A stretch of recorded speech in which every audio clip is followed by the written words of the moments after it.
Okay, looking out across this low area, we see the Landis soil series. So this is a loamy sand, this whole entire field. And what I'm going to do is I'll punch a few holes out here and kind of give you a look at what the sand looks like. So it's a loamy sand. You can see over here in towards the south the tree line for the MIssissinewa River. We're going to walk down there in a bit. We'll take a look at the sandy substrate right along the banks. What I'm going to try to do is I'll set the camera up and get kind of a picture of me popping some holes in the ground, and then we'll take a look at what we're finding. So let me set the camera down.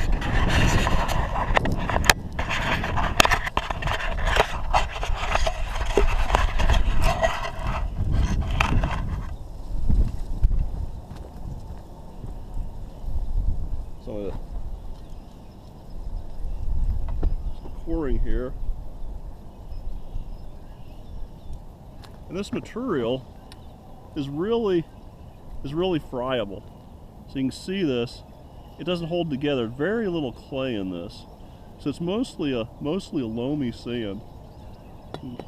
Hit a few more holes here.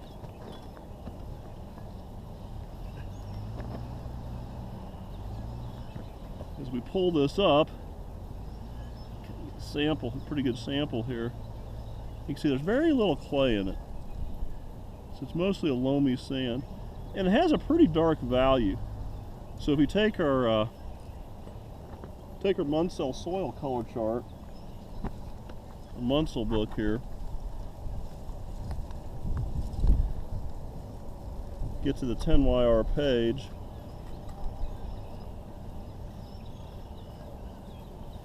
and these are some of the color variants. So if you hold the sand kind of behind that, hopefully hold it together a little bit, you can kind of get the coloration of this soil. It's a little hard here with the wind, but you can see here the coloration of the soil. I'd say it's probably maybe a 3-3 or a 3-4 in color, looking at the 10YR color chart. Let's take another hole. Let's get another hole here.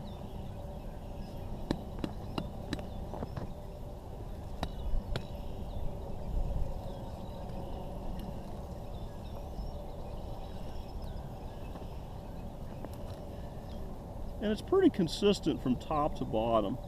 So it has a pretty consistent feeling from top to bottom. You see it's pretty much a loamy sand. See some more of that. Okay. I'm going to go over to another section of the field and we'll kind of do another overview. As we're walking across this field, it's kind of windy, but you can see last year this field wasn't planted because it was too wet. There's a lot of annual plants, and you can see what was growing here last year. So it's a pretty flat substrate, mostly a loamy sand. It's the Landis. We're going to walk closer to the river here and punch a few more holes.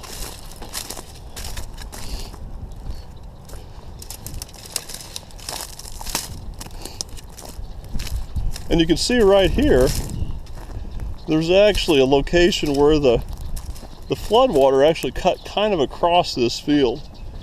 So you can see this kind of new channel forming. And this is where I'm going to take a few more holes, punch a few more holes. So let me set the camera down.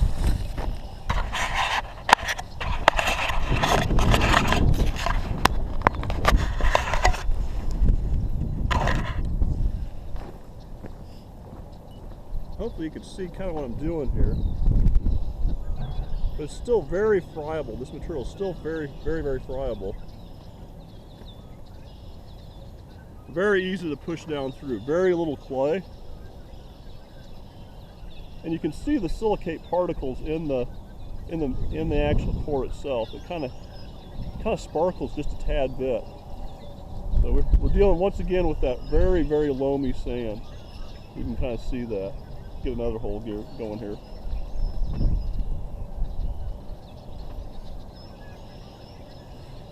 This has a dark enough epipedon that actually they characterize it out as a mollisol. So the epipedon is dark enough, so it might, it might even be down to 2 in terms of the value. But if you look at it, it's still, it's still not as dark as what you'd find in a prairie setting in some of the prairie soils. Not as dark as that Bono series that you find across the way from Taylor, basically across the road from Taylor. So once again, the Landis series. I'm going to shut the camera off now, and I'm going to go to the MIssissinewa River, and we'll walk right around the river and kind of look at some of the sandy locations there. Let's walk this deer trail. So we're closer to the MIssissinewa River at this point, so much closer, and a lot more sand. So there's a lot more sand in here. What's really kind of cool, if you guys look out through here, from an ecology point of view, look at all these bluebells. So the whole bank is covered with bluebells. Very beautiful. Most of the trees that we find here are going to be, floodplain species.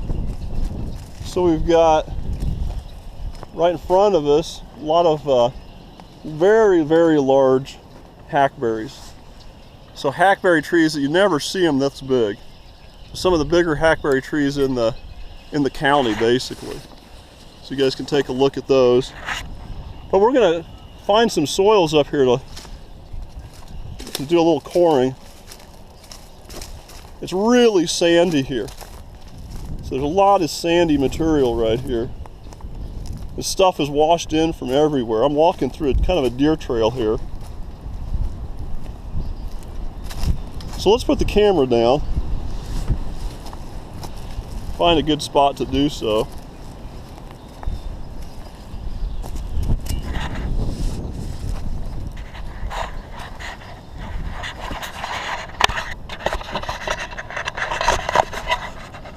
Camera down. Let's look at some of these soils. Very sandy. So this is probably still categorizes out as a Landis.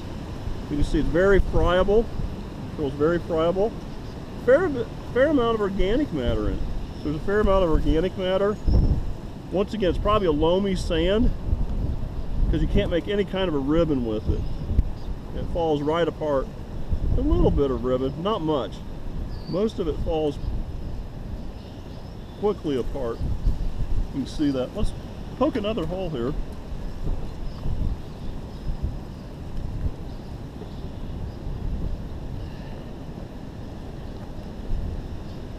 It's really easy to extract these cores.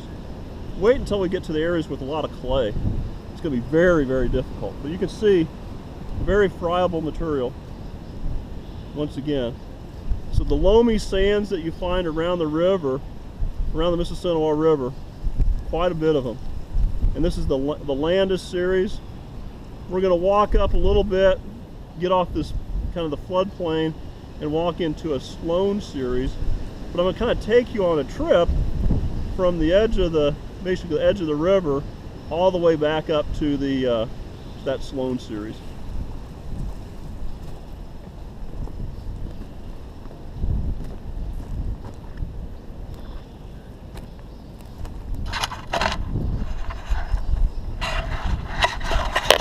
So we're going along the river here. You kind of see where the river's actually tried to cut a channel back through this creek. Here's a very large sycamore. You guys can kind of see that. So sycamore.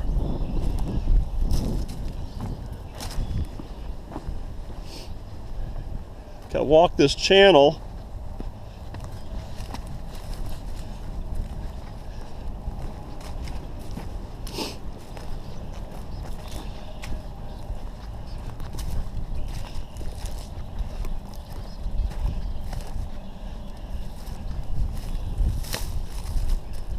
You see this Landis series here.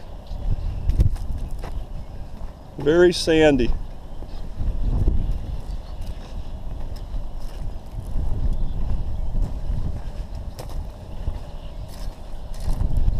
We'll get back up into this field.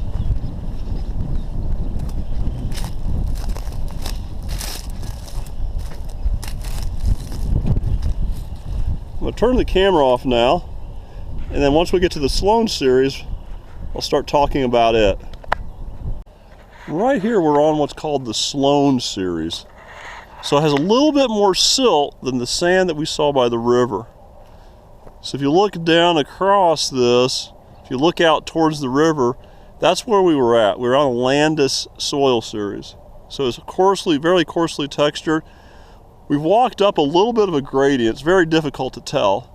You can see they're down there working on a culvert between a couple of these fields. You can see that in the distance. But right up against this tree line is the Sloan series. So the Sloan series categorizes out as a silty clay loam. So it has a little bit more clay, a little bit more silt than what we saw down in the Landis series. So what I'll do is I'll set the camera up again, punch a few holes, make a few comments, and then we're going to go up into the Hennepin series. So the Hennepin series, I don't know if you guys can see through here, we'll walk up this basically almost an end moraine. So this is where the glacier stopped, and the Hennepin soils are typically found on slopes between 10 and about 70%. So some of the Hennepin series is very, very sloped, and that's it actually calculates out or categorizes out as an inceptisol because it's so steep. The profile development is not quite as good as what you'd see on an alpha sol. This particular woodlot was mostly white ash, and a good chunk of these have died in through here.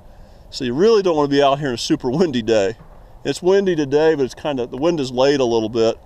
So I'm going to go out here after we look at the Sloan series and go up and talk a little bit about the Hennepin series. So let me put the camera on the ground here.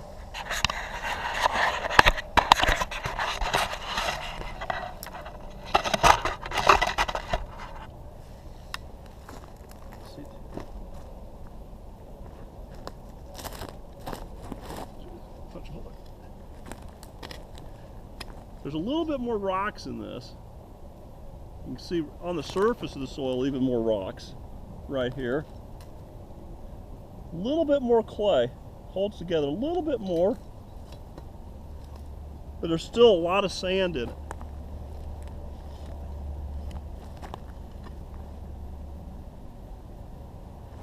About the same color, about the same soil color.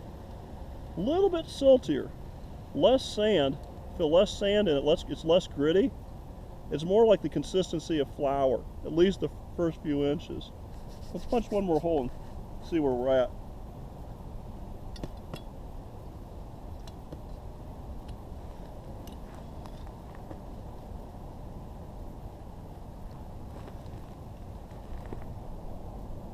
Yeah, a lot more silt, a lot less sand, more silt. So it's a silty, I'd almost say like a silty loam. Right here I'm not picking up a lot of clay. So I'd say pretty much a silty loam. I'm going to turn the camera off, and then we're going to go up and I'm going to talk a little bit about the Hennepin series. It's kind of a treat to walk through here. In another probably a couple, 3 days, there'll be probably a lot of morel mushrooms on this slope. You can see, if you're interested in plants, all the bluebells. A lot of bluebells in through here. May apples. And a lot of dead ash trees. Look at all these dead ash trees in here.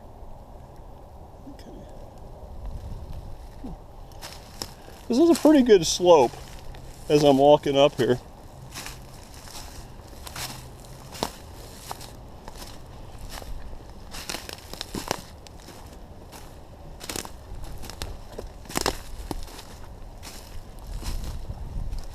See the May apples?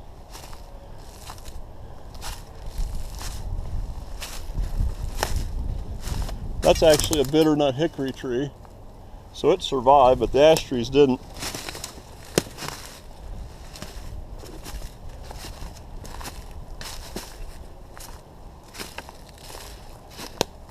can see where we were.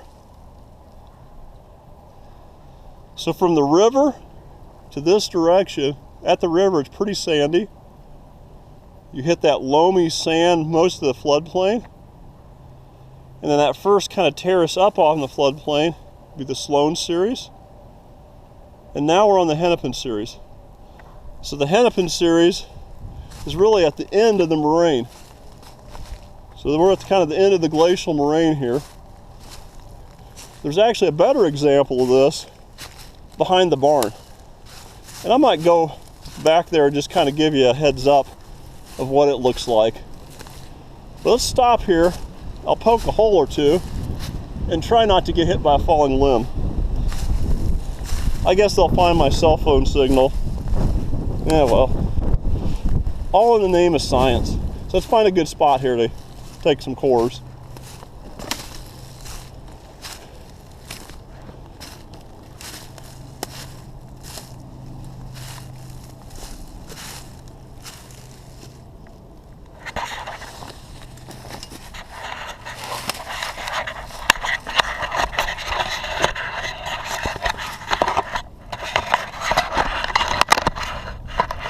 Hopefully it stays there, at least until I get a good gust of wind. You can see me probably, maybe. It's a really beautiful floral component here. Got bluebells, there's some spring beauties, claytonia, so it's really kind of cool. So the litter layer is not terribly deep because on this slope there's a lot of drainage, so a lot of it washes out. When we punch a hole here, we're going to find it's pretty dark in the upper part of the epipedon. So pretty dark soil, a little bit more clay in it.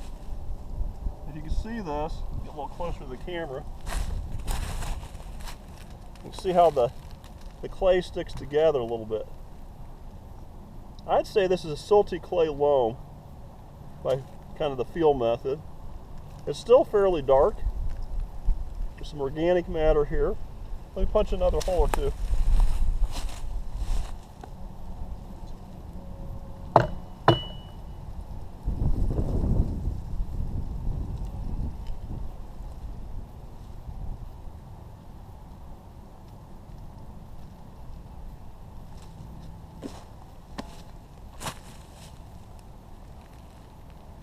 I didn't show you guys, but as I was walking up the Sloan series, I found a piece of flint that was worked by Native Americans. So you can see the edge of that. There's a little bit of a cutting tool. So that's kind of cool to find that. A few years ago, one of my students, we were digging a little soil pit up here, and they found the bottom half of a projectile point. So that was kind of neat to see that or to find that. But as you guys can see, it has a pretty dark color to this soil. There's a lot more clay in it, so more clay than we've experienced so far. The next soil series that we're going to find, we're going to get on the kind of up gradient a little bit, and we'll hit a Morley series. And the Morley has a lot of silt in it, but it's highly eroded. So the area we're going to walk through was once farmed for a long period of time, and eventually they just allowed it to revert back to nature. So today it's just pretty much second growth forest for the most part. So I might turn the camera on again as we walk up through there. Might even turn the camera on as we walk, through this Hennepin series because it's such a beautiful day. I'll keep it on actually.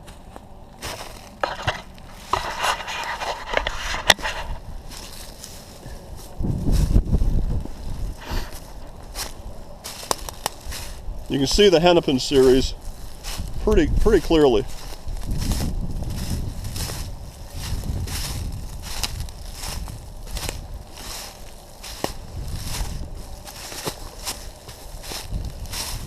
See, pretty good slope.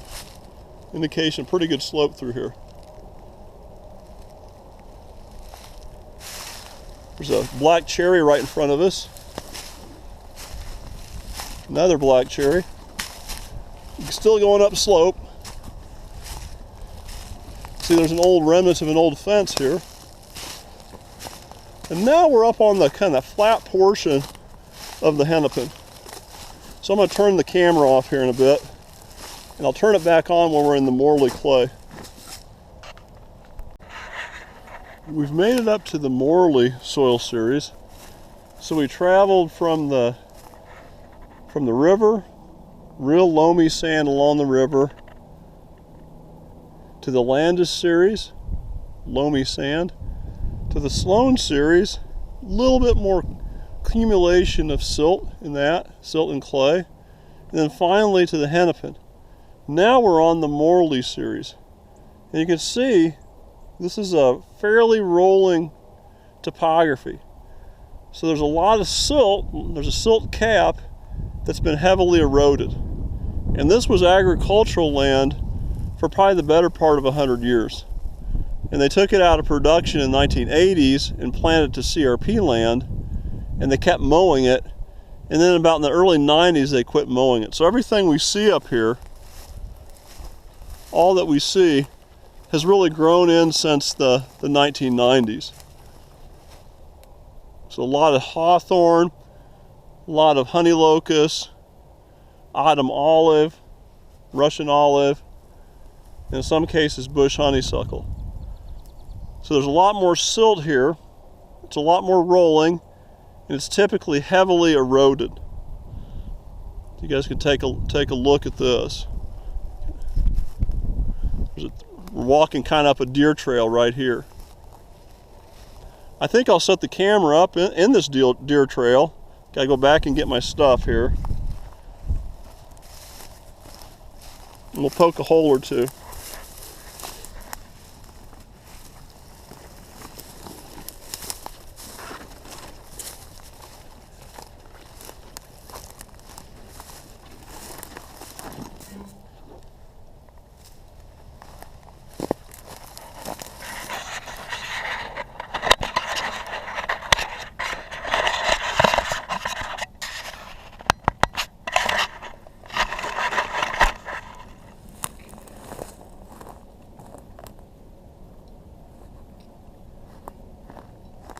Okay, so this is heavily eroded, so I'm going to expect a lot more clay.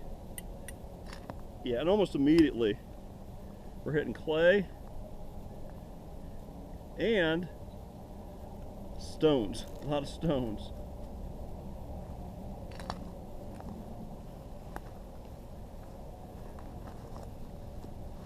Another thing about this soil, it's much wetter. I don't know if you guys could tell that. It's wetter, and there's not quite as much organic matter as that we were seeing earlier. So most of the A horizon has eroded away. There's a lot more clay in this, it's a Morley clay. So we can make a pretty good ribbon. You can see the ribbon of clay that we can make from this soil core. So this was pretty productive soil initially because it had a silt cap, but silt erodes very easily.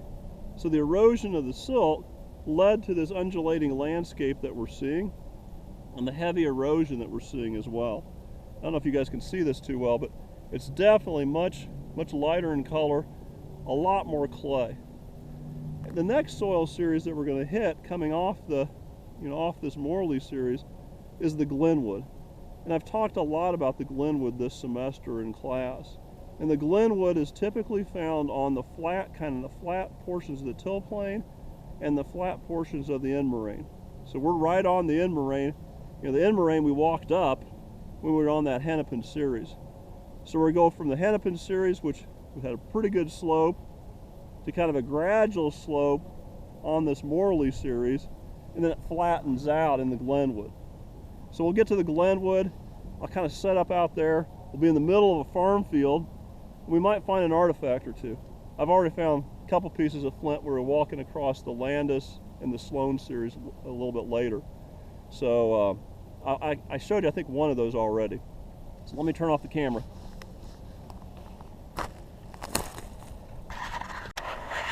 Okay, you can see along the edge of the bank here, this is actually a hennepin series as well. So I promised that I'd come down and show you this area behind where the barn is located. So you can see this is the end moraine, And on this 70% slope, you can see the hennepin series on this 70%. Basically, it's about 70% slope. I'm going to walk down it a little bit, walk this deer trail.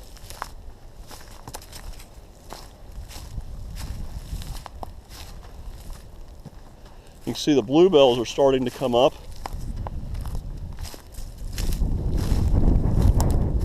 If you look out across the river, on the other side of the river, you have a deposition of that landis again. You can probably see that from where the camera's at, hopefully. Keep walking this direction.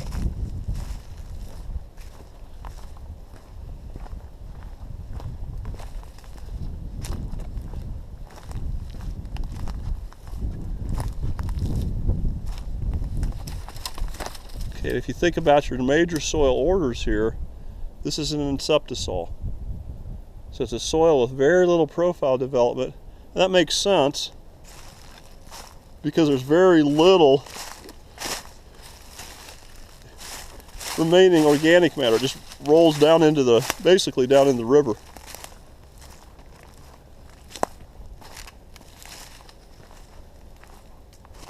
And you can see the bush honeysuckle in here, that invasive, that's not the best thing. Spin around here, very little organic matter. You can see that on that slope. We'll walk back, kind of walk back the direction we came.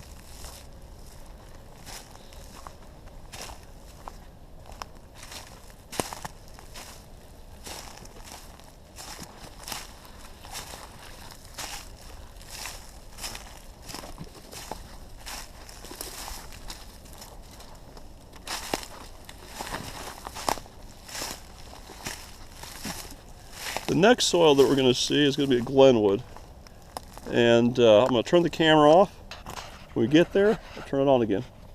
Okay, we're right on top of the kind of flat area of the moraine. And this is the Glenwood series.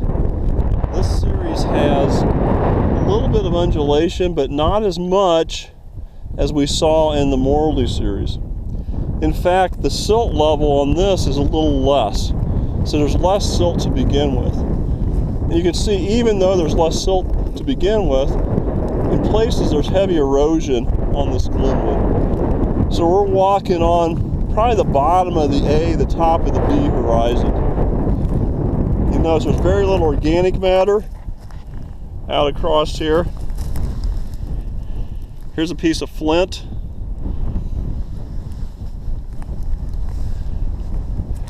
Last year this was planted to beans, soybeans. You can see the rows.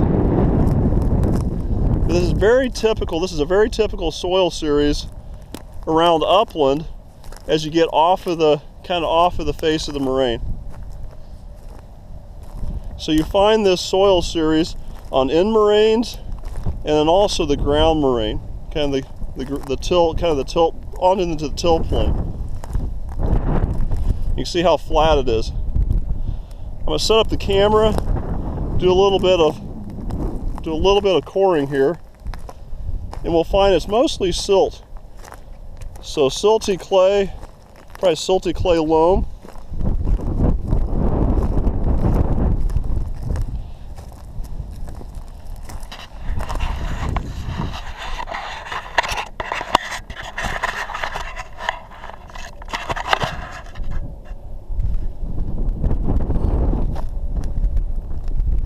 See me, but the bulk density of this is pretty hard. It's pretty hard to get through. So years and years of farming and continual farming has really compacted this soil. A lot of silt in it.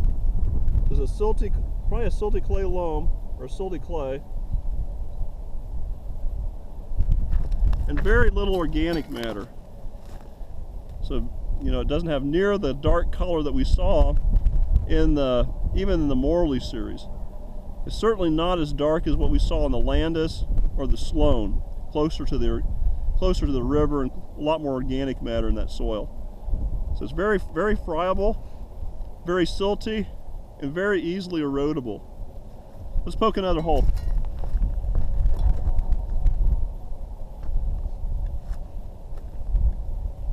Of the soils that we looked at so far, this has definitely the highest bulk density. So it's the most dense from years and years of farming. I mean, this has been farmed for over 150 years out here. You can see the soil, very friable, a lot of silt, highly erodible. I'm going to pick up the camera, we're going to walk a little ways, and we'll walk kind of the edge of this field, and I'll show you some of the erosion.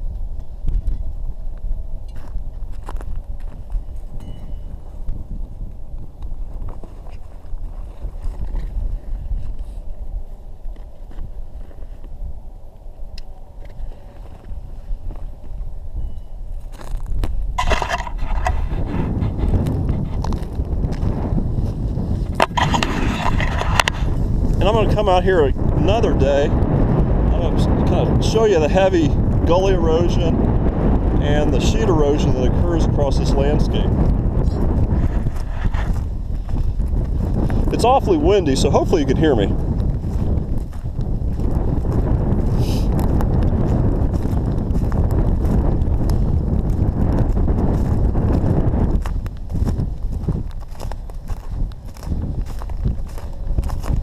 Look in the distance, you can kind of see the erosion.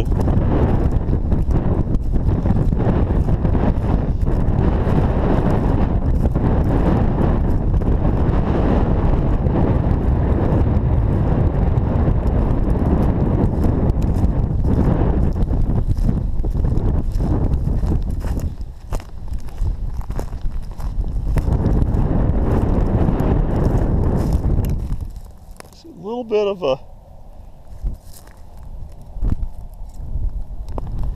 you guys can see a little bit of the undulation, not near as much as topography as what was seen in the Morley series.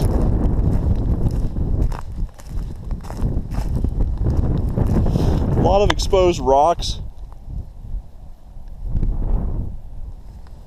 Here we're down probably in the B horizon. You can see the kind of the sheet erosion off the surface moving this way. And eventually we'll work over this gully erosion.